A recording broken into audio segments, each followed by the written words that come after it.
Hey guys, welcome back to my channel. मैं हूं स्वाति शर्मा और मेरे चैनल का नाम है grades above excellence is our tradition.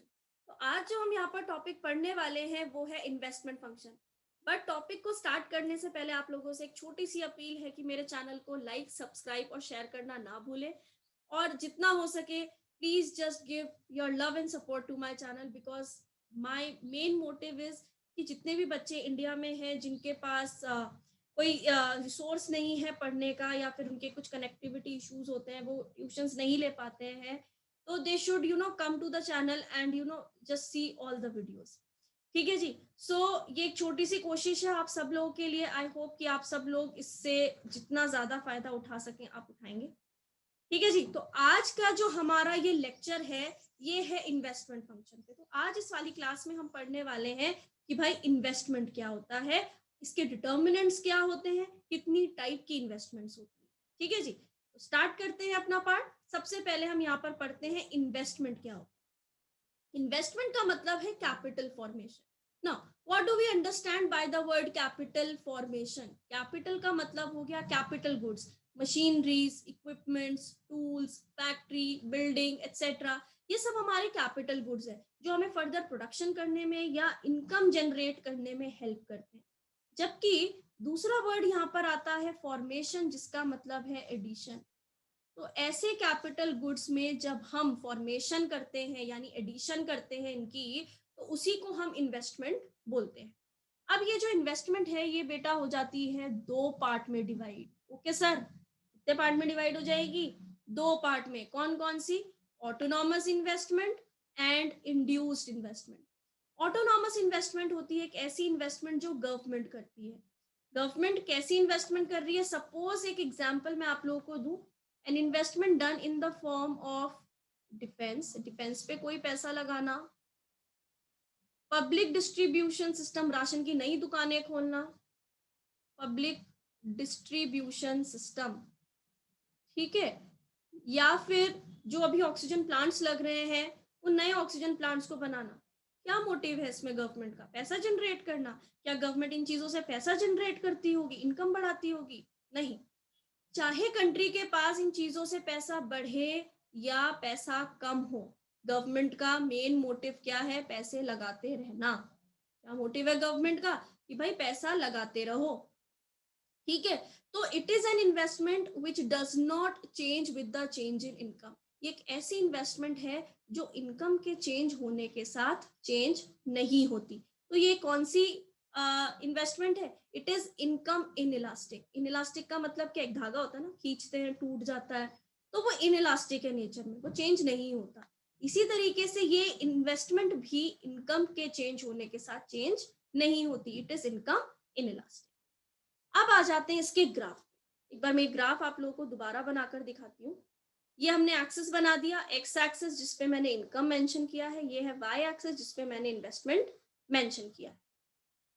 अब ये इन्वेस्टमेंट चेंज नहीं होगी। ये इन्वेस्टमेंट हमारी थ्रू आउट कॉन्स्टेंट है, ढीट है, ये नहीं चेंज होने वाली है, ऐसी रहेगी। तो ये इन्वेस्टमेंट हमारी थ्रू आउट कॉन्स्टेंट है, चाहे फिर इनकम इंक्रीज हो। यहाँ पर हम बना देते हैं, ये हमारी ओरिजिनल इनकम है। अब चाहे इनकम बढ़े या इनकम कम हो, क्या कह रही हूं मैं? या इनकम बढ़े या इनकम कम हो, ये इन्वेस्टमेंट चेंज नहीं होगी। गवर्नमेंट इस इन्वेस्टमेंट को चेंज कर ही नहीं सकती है, चाहे इनकम बढ़ती है या इनकम कम होती है। तो ये बन गई एक horizontal straight line parallel to X axis. ये हमारा ऑटोनॉमस इन्वेस्टमेंट। अब आ जाते हैं इंड्यूस्ड इन्वेस्टमेंट पे। जो इन्वेस्टमेंट कौन कर रहा है? Private sector. अब आप मुझे बताओ, कोई भी प्राइवेट सेक्टर क्या इन्वेस्टमेंट लॉस के लिए करता है? सपोज मैं ही हूँ, मैं कोई शेयर खरीदती हूँ, तो मैं ये कहूंगी कि मुझे क्योंकि नुकसान करवाना है अपना, इसलिए मैं वो शेयर खरीद रही हूँ? नहीं ना। तो कोई भी इन्वेस्टमेंट हम प्राइवेट अपने मोटिव के लिए क्यों करते हैं? Because we want to earn more income, हमें प्रॉफिट अर्न करना है।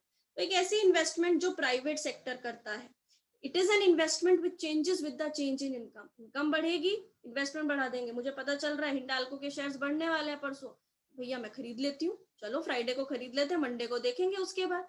ठीक है। या कोई भी ऐसी कंपनी है जिसके शेयर के प्राइस घटने वाले हैं, तो हम उसमें अपनी इन्वेस्टमेंट निकाल लेते हैं, पैसा वापस। हमने कहा हमें नहीं चाहिए लॉस, हमने पैसा निकाल लिया। तो एक ऐसी इन्वेस्टमेंट जो इनकम के बढ़ने के साथ बढ़ जाए और इनकम के कम होने के साथ कम हो जाए, ऐसी इन्वेस्टमेंट को हम इंड्यूस्ड इन्वेस्टमेंट बोलते हैं। तो ऐसी इन्वेस्टमेंट क्या हो गई? It is income elastic, income के चेंज होने के साथ चेंज होती है, खिंचना है ना, इलास्टिक मतलब चेंज होना। It is an income elastic investment. अब एक बार इसका ग्राफ हम बनाकर देख लेते हैं, ठीक है जी। चलिए जी, तो यहाँ पर हमारे पास एक्सेस बना हुआ है, एक्स एक्सिस पे इनकम लिखा है, वाई एक्सिस पे इन्वेस्टमेंट लिखा है।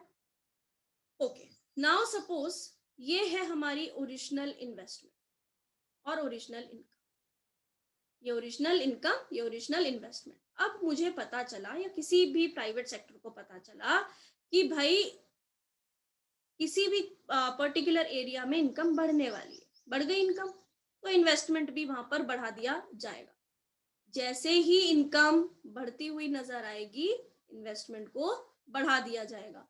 और अगर इनकम कम होने के चांसेस हैं तो हम पैसा निकाल लेते हैं, इनकम कम हो रही है, इन्वेस्टमेंट कम कर दी, ठीक है ना, कि इनकम कम हो रही है तो हमने इन्वेस्टमेंट को घटा दिया। तो अगर यहाँ पर हमारे पास कुछ पॉइंट्स बन रहे हैं, ये बन गए हमारे पास कुछ पॉइंट्स, बिल्कुल।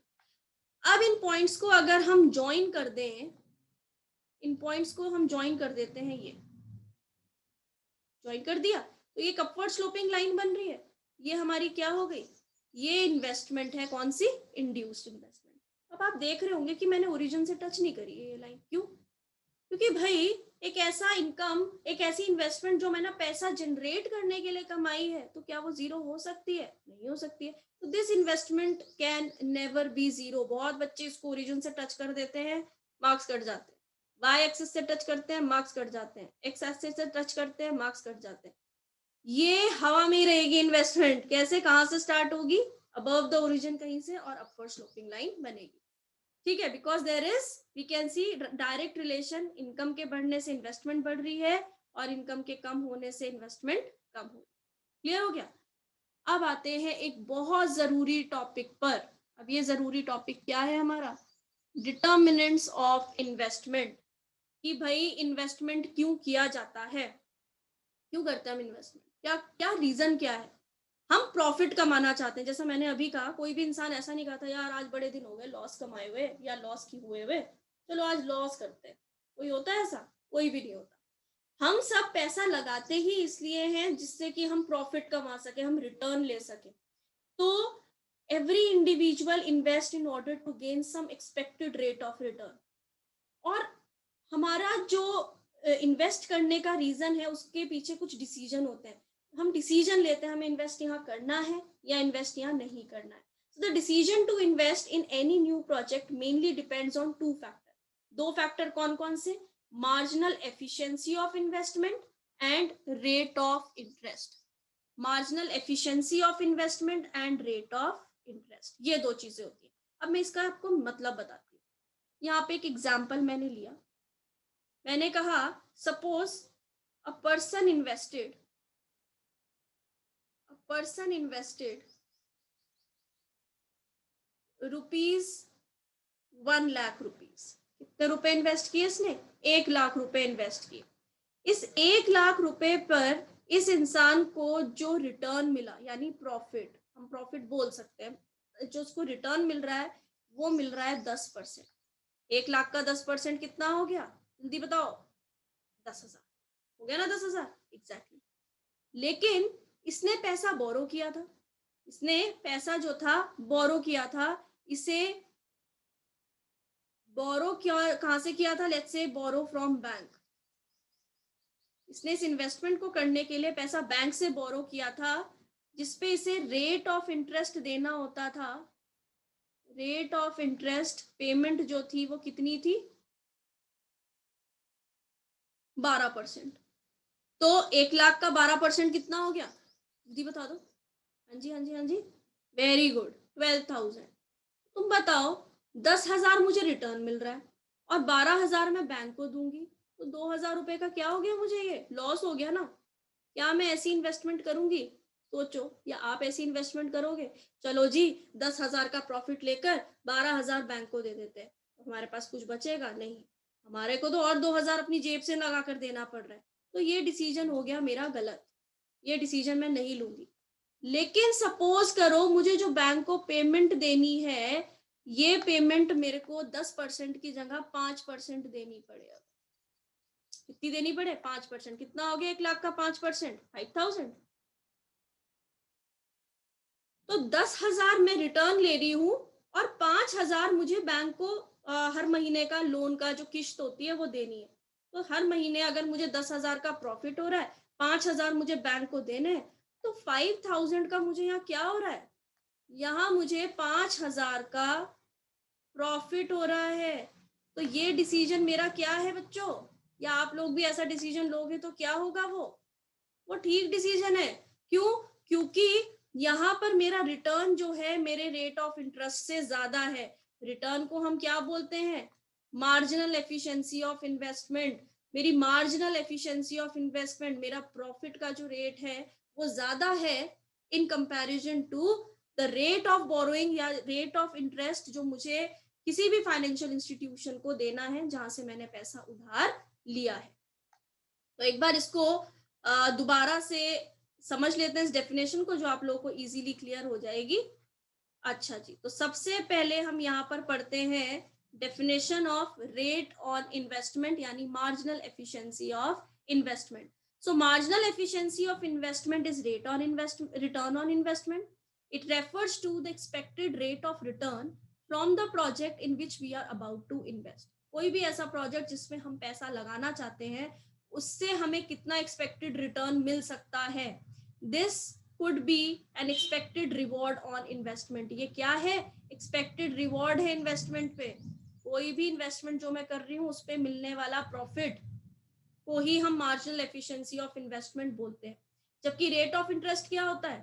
रेट ऑफ इंटरेस्ट है, it refers to the cost of borrowings money from the financial market. मैंने कितना पैसा बोरो किया है किसी भी फाइनेंशियल मार्केट से, उसका रेट ऑफ इंटरेस्ट यानी उस पे जो कॉस्ट मुझे बेयर करनी पड़ रही है उसको हम क्या बोलते हैं? Rate of interest.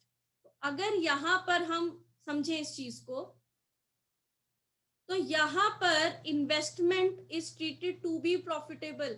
Investment profitable कब होगी? जब मेरा मार्जिनल एफिशिएंसी ऑफ इन्वेस्टमेंट यानी मेरा प्रॉफिट जो है वो ज्यादा होगा रेट ऑफ इंटरेस्ट से, पेमेंट ऑन बोरोइंग से।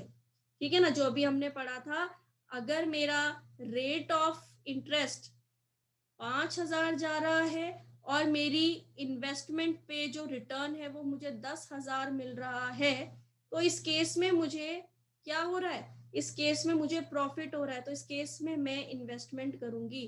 तो इन सच केस इन्वेस्टमेंट क्या हो गई? Is profitable. आ गई बात समझ में? ठीक है जी, वेरी गुड। अब आ जाते हैं लास्ट पार्ट पर, x and x post investment. X and और पोस्ट, ये दो वर्ड हैं जिसमें बच्चों को बड़ी दिक्कत होती है। पोस्ट का मतलब क्या है? कोई भी चीज एक्चुअल या रियलाइज्ड, कोई चीज असल में हो जाना। हम लोग क्या करते हैं, अमेजोन, मिंत्रा, फ्लिपकार्ट से आजकल तो बहुत ज्यादा हम शॉपिंग करते रहते हैं। तो हम लोग जब भी कोई सेल लगने वाली होती है, हम कार्ट में सामान डालने लगते हैं पहले, ठीक है ना? ऐसे मतलब 10-10, 12-12 चीजें हमारी कार्ट में होती है। हम खरीदते एक्चुअल में कितनी है? 1, 2, 3, एट द मोस्ट 4। चलो जी, कर दिया, खरीद लिया इतना सामान। तो एंड वर्ड का मतलब क्या है? प्लानिंग करना। ठीक है, मैंने कहा कि मैं 30 साल की हो जाऊंगी तो मैं 2 घर खरीदूंगी। ठीक है, तो मैं प्लानिंग कर रही हूँ, मैं रात को सपना सोचती हूँ, रात को सो रही होती हूँ, अरे मेरे पास 2 बंगले हैं बड़े बड़े। ठीक है, तो accent, it is a planned और डिजायर्ड इन्वेस्टमेंट। लेकिन मैं एक्चुअल में जब 30 साल की हो जाऊंगी तो क्या मेरे पास 2 घर होंगे? ये तो सपना देख लिया अभी, क्या होंगे? अगर हो गए तो वो मेरी एक्सपोज्ड इन्वेस्टमेंट है। इट इज द एक्चुअल और रियलाइज्ड इन्वेस्टमेंट। तो एक्स एंट इन्वेस्टमेंट क्या है? प्लान्ड और डिजायर्ड इन्वेस्टमेंट, जो हमने कर अभी खरीदा नहीं है, हमने प्लान किया है। एक्सपोज्ड इन्वेस्टमेंट क्या है? इट इज एक्चुअल और रियलाइज्ड इन्वेस्टमेंट, जो असल की इन्वेस्टमेंट है या जो आपने इन्वेस्टमेंट कर दी है उसको हम एक्सपोज्ड इन्वेस्टमेंट बोलते हैं। तो जी, टॉपिक आप लोगों को आज का क्लियर हो गया? तो आज जो हम लोगों ने टॉपिक कंप्लीट किया वो हमने इन्वेस्टमेंट फंक्शन कंप्लीट किया, जहां पर हमने इन्वेस्टमेंट के टाइप्स, उसके बाद हमने determination of investment, x ant and x post investment किया है। आई होप आप लोगों को ये टॉपिक अच्छे से समझ में आया होगा.